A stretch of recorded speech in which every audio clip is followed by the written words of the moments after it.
pleasure to be here today, and again, let me congratulate the Hong Kong PC on your 50th anniversary. It's a great job, and may you have another great 50 more.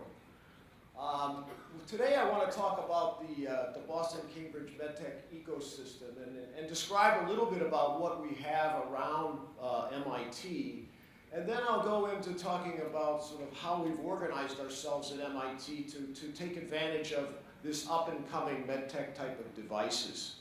I'll talk about how a specific research project that was done and then went out for commercialization and what happened with that and what happened with its founder and how he found himself back in the innovation ecosystem. And then I'll just come to Hong Kong and make a few comments about what I see here in Hong Kong about its own innovation ecosystem. So it's a tall lineup. I've got about 25 minutes. I think I can make it. So this is the evolving Cambridge ecosystem here, and what we see in the yellow is that's basically MIT. And when I came to MIT in 1983, that was about all there was here, and some other sort of trashy kind of buildings all around. But today what we see in blue are life science companies, especially large companies like Novartis, Pfizer, GSK, and Eli Lilly and other large pharmas doing R&D right there in Cambridge, right next to us here at MIT. And that's there. The reason they located there was because the BioTech companies that we had started, the small biotech companies, they wanted to be close to them and actually interact with them. And the biotech is a natural sort of source for these pharma companies. Okay, so you see that large companies are an important aspect of this startup of whatever technologies are of interest. So let me talk about MedTech. That is combining medical devices and IT technology. And we have companies from IT like Analog Devices, a chip company, Google, Facebook, Apple, Microsoft, and so on, that have R&D facilities, again, right around in the Cambridge area. And we have medical device companies. Philips Research moved its entire operation from Briarcliff, New York to Cambridge, Massachusetts. Along with them, we have Neon Coden that put a research operation in from Japan. So you see that medical device companies and these IT companies are coming together. Now, in addition to that, we have sort of a built-in medical infrastructure that's been around MIT and around Boston for a long time. As far as the hospitals, we have hospitals like Boston Children's, Brigham and Women's, Boston Medical Center, the MGH, or Massachusetts General Hospital. Of course, we have universities. We have Tufts, Northeastern. We have Harvard, that fancy university down the street, and we have MIT too, so that's good. Now, the question was, how are we going to organize ourselves at MIT to take advantage of how to deal with these companies that are moving in and being interested in what we're doing, and how do we organize our research? And about 5 years ago, the leadership at MIT created this Institute for Medical Engineering and Science. And what it did was it brought people from various schools, the Sloan School, the business school, where people were doing operations management in hospitals, looking at how to make them more efficient. The School of Engineering, well, I got interested. I was working in medical devices, but like how to get the rest of MIT and to talk with other people. So there were a number of us in electrical engineering, in the computer science side, doing algorithms and such, as well as mechanical engineering. And then in the School of Science, there's biology and the genomics and those kinds of things. So it was able to bring all of these people together. And what happens with that is down here in the blue. There's interactions with the Harvard Medical School. That has been going on at MIT for over 40 years. There's a program called the Health Science and Technology Program that has Harvard students and MIT students side by side working at the medical side as well as technology. And then there's interaction with the hospitals. I work with the chief of pathology over at the MGH, and we created this program that sort of is transforming diagnostics, where we have a clinician and a person from MIT that are trying to do some seed projects on some new ideas about doing diagnostics. And then finally, we have our outward-looking organization, the MedRC as we call it, that is the connection of IMES to industry. And so let me talk a little bit more about now the MedRC, or the Medical Electronic Device Realization Center. We're funded by 4 companies, so it's completely industry funded, and it's a little bit of this IT and medical devices, analog devices, GE, Philips, and Neon Coden.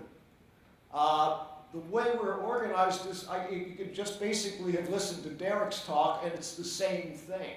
Okay, what's it about? It's about sensing, it's about getting data from those sensors, it's about doing data analytics and machine learning to provide actionable information. That sort of summarizes it. I think the one thing that's interesting about what we're doing here is we're looking for measuring quality physiological data. So we can look at Fitbits, and they are measuring data, but they are not measuring physiological data. Now, also, we want to measure quality. I started my career at Hewlett-Packard when Mr. Hewlett and Mr. Packard were there. And they were pretty adamant about doing quality measurements. And so I know a little bit about that, and it's amazing how much data is out there that is not quality. And that's okay, because they say, well, you'll do enough machine learning on it and you'll make it quality. Maybe, but if you're the human being being measured, I want my measurements to be pretty high quality. So that's why I stress that piece. But other than that, it's a lot like Derek's talk. So how do we get from integrated sensing systems to actionable information? And what we're delivering here in terms of to the patient, who is the ultimate customer, is healthcare actions. Okay? Now, who does those actions? Well, in some cases, it could be the patient themselves. You're measuring something. They know that they have to do something. Maybe they have to titrate their medicine, increase, decrease their medication, depending on what the measurement is. Maybe it's a healthcare provider, like a son or daughter from mom or dad, that's actually saying, you've got to do this, you've got to do that, based on whatever that healthcare action is. The patient's the ultimate customer. The healthcare actions are over here. This arrow that connects them both right now and probably for a while into the future, there's a human in between. At some point, that might actually be a machine with a control system, and there are some experimental things going on, but right now we think about it as a human in between. So what do we work on? Essentially, we're very interested in early detection of diseases. And that's new diagnostic techniques, that's one. And the second is continuous monitoring of physiological data. We talked at lunch about people, sort of the aging population. More and more people want to stay at home. They don't want to go to the hospital. Can we do monitoring? Can we do monitoring on them? Can we do monitoring near them? Can they do once-a-day monitors to know what their condition is and stay out of the emergency room, which is expensive and not somewhere where you want to be. Okay, so we run this MedRC with sort of an interesting model. I've always talked, when I'm here in Hong Kong, I talk to a lot of the academics at the different schools, and I always talk about you've got to get more involved with industry. And we have a kind of an interesting paradigm of the way we do projects in the MedRC. Number one, when we define the projects, we have all 3 entities: a clinician, someone from the funding industry, and the technologist, all working on defining it. And the reason is the following. If you ask clinicians what they need, they will know exactly what they need. Except that this clinician needs this clinician needs this clinician needs this, and you have a volume of 3. Okay, so you don't really have a way to think about it as a platform, or how do we build something that can satisfy multiple of these clinicians.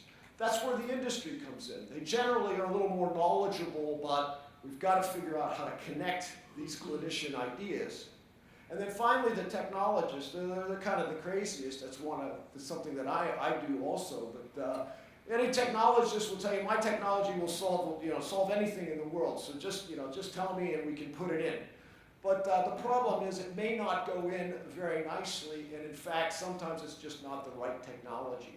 But all 3 together can come up with defining a project, and we do that quite early in the process. In fact, even after the funding has started. The second thing we do is we have the companies have someone come to our labs at MIT. We ask them to stay as long as they want. They're visiting scientists. And why we do that is we want them to be able to see what we're doing, and sometimes it has nothing to do with a project that we're doing. We're doing something that they say, hey, I know what I'm doing back in my company, and I could use that. I could use that idea right now. And it may have nothing to do with the project, but they're getting value. And so that's so important to us, is make sure that the companies are integrated into the projects right from the beginning and doing work side by side. And then finally, we have the technologists work on early prototypes. And I'll show you a project here, and you'll see what an early prototype looks like. But the reason behind that is we don't want to have the research technology and wait for that before you go and put the device in the clinic. It's too much of a serial process, a little bit like Victor Fohn was talking about today. We want to parallelize the process, so we want to put something together that is reasonable to get quality data but doesn't have any research technology in it, and do the measurements. Get the physiological measurements, understand the physiology, understand how you're going to do the data analytics on that, and can you actually get something out that's useful. So that's the model of how we do the early prototyping.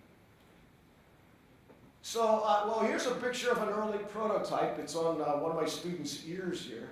And it measures some physiological signals and gives you some pretty impressive outputs. So I'm going to go through a little bit of this. It's a little bit technical and a little bit of the physiology, but it's pretty interesting, and I think it's understandable to most people. I said I like working on cardiology because I can understand it. It's just sort of a pump and valves and things that open up, so it's very physical, and so I think it's pretty understandable. Okay, so we measure 3 signals.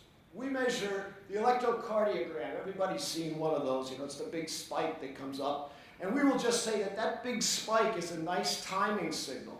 Okay? So we can look here, and this is when we're going to say that the heart fires. Okay, we have a nice timing signal. Now, down at the bottom, we are measuring a photoplethysmogram. Okay, that took me two years to learn how to say that. You have to try to say it. It's a tough word. Photoplethysmogram. All right? Actually, you all probably know what it is. If you've seen those things that you stick on your finger that measure your oxygen and it says 95%, you're okay. It says 85%, you're sort of faint. Okay, that's the guy. It basically has some photodiode reading the light and some LEDs to shine the light, does some calculations and stuff. So what we are doing here is up at the ear, there's an artery there, and this photodiode there is looking at it, shining light and looking at it, and basically being able to see when does the pulsatile come through. So essentially, here's the pulsatile coming through, okay, and then it gets back down. And then the pulsatile coming through, so we have another timing signal. Okay, now this guy, a ballistiocardiogram. That's kind of an interesting one. How many people have heard of it? Good. That's what I would expect. Me neither. It turns out that this was understood in 1935. And we figured it out in a very weird way, but it was good that David did go ahead and read some of the old literature to figure this out. But what happens is the following. So in your heart, when it fires, that's this timing signal right here. The left ventricle is empty. It starts to fill up with blood. The pressure builds up, and your aortic valve opens. And now all of a sudden there's a rush of blood. And that rush of blood is a mass that's coming through with some acceleration, which produces a force there. And it actually shakes your body. All right? And it moves it in a particular direction. So all of you right now, every time your heart beats, once that ECG signal hits, that big one there, about 120 milliseconds later, your head goes like this. Okay. Now, you don't believe it, put a bicycle helmet on top of your head, get any accelerometer out of the store, put it on top of your head, and you'll see that it does move up and down. Okay? And we can measure that. So what's interesting is here, right here at the ear, we can measure all the signals. How do we measure an ECG signal up here instead of the heart? Well, we only need this very big signal as a timing signal, and it turns out you can actually electrically see it. It's much smaller than when you measure here, but we can see it. So we have the ECG signal, this jumping signal here, the BCG signal, and this PPG signal. Okay, so here's a cartoon to talk about how this all works. So Here's our heart, okay? Here's the ECG signal. And we're going to look at it, okay, boom, that's the ECG signal. And then the next thing that happens is this BCG signal. This is the one where the blood pops out, right? Boom. Okay, so now keep your eye there. You'll see, boom, that's the blood coming out. That was the BCG signal. Boom, that's the J wave. That's this wave when that BCG signal, boom, right there, okay? Now the next thing that happens is here. This is a pulse. It goes up here. Okay, up to the ear. So there's two timing signals that we're getting. We are getting what's called the pre-ejection time. That's the time from when the heart fires the ECG signal to when this BCG signal happens now. That's when the left ventricle filled up with blood. And then the pulse transit time where it goes up to the ear. All right? Those two signals give us pre-ejection time as well as the mean arterial blood pressure. And that was the basis of this, not this one, of this company that I'll talk to you about, except after one more project. Another project we did is called Transcranial Doppler, and one thing that I see is that ultrasound is becoming very interesting for a diagnostic monitor. Not just the imaging kind, but even the kind that measures flow velocities. So here we're measuring flow velocity in the mid-cerebral artery inside the head, all right, inside the brain.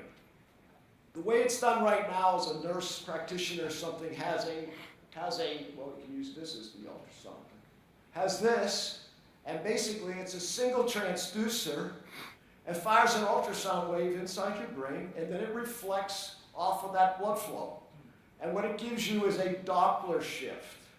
What does that mean? We all know what a Doppler shift is. If you've heard these trains come by, they go ding, ding, ding, ding, ding, ding, ding, ding, ding, ding, ding. What happened? The frequency changed a bit, and that tells you what the velocity is. So you can measure this blood flow velocity. The problem is you need this nurse practitioner to be here holding this thing and try and keep finding that mid-cerebral artery. So what we built was an array of transducers and the electronics behind it to, instead of mechanically steer it, we electronically steer it.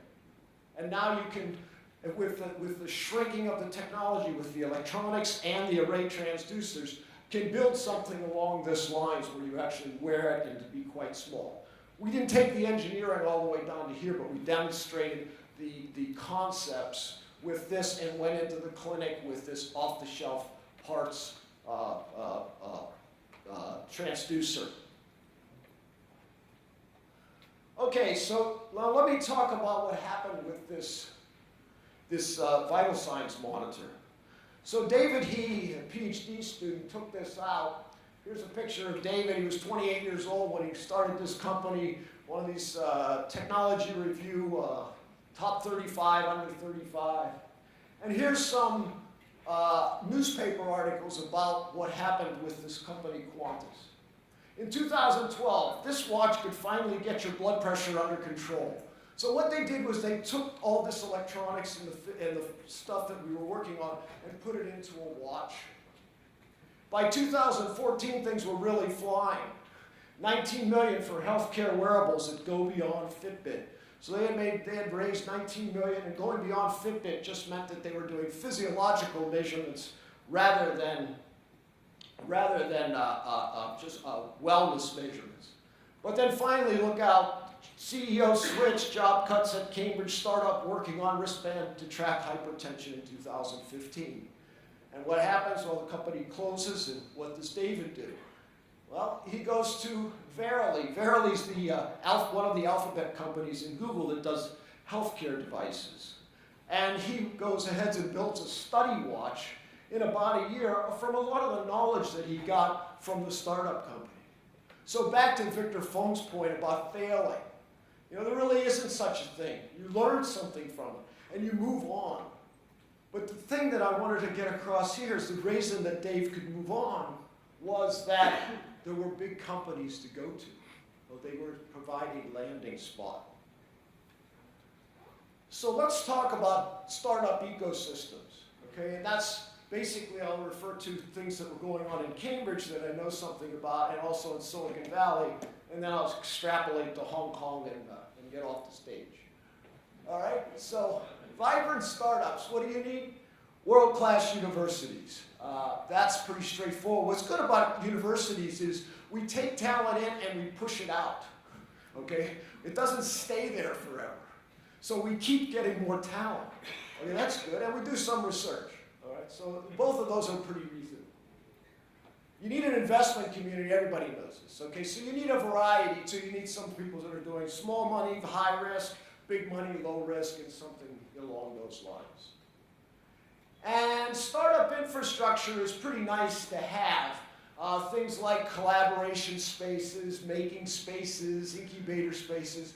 One of the things we have in Cambridge, and that's particular to the biotech kind of industry, is we have a place called Lab Central that has a whole lot of wet labs that these companies can go in and you pay for it, but it's basically always booked. So there's even room for more of a business along those lines. So what about large companies? I would say that's an extremely important part of the ecosystem. Why? You need them to be doing research operations in some specific field, meaning if I have a company that's doing sort of building like Schneider Electric and I want to have a healthcare operation in my ecosystem, well, it's not quite the right company, right? So you have to adapt the ecosystem to the companies that are coming in. So that match has to be there. It's a talent source, a much bigger talent source than people think. So many companies are started by people coming out of large companies, so it's a great talent source. And it's a landing place, as we saw for David He. It was a place for him to land when things didn't work out at the startup.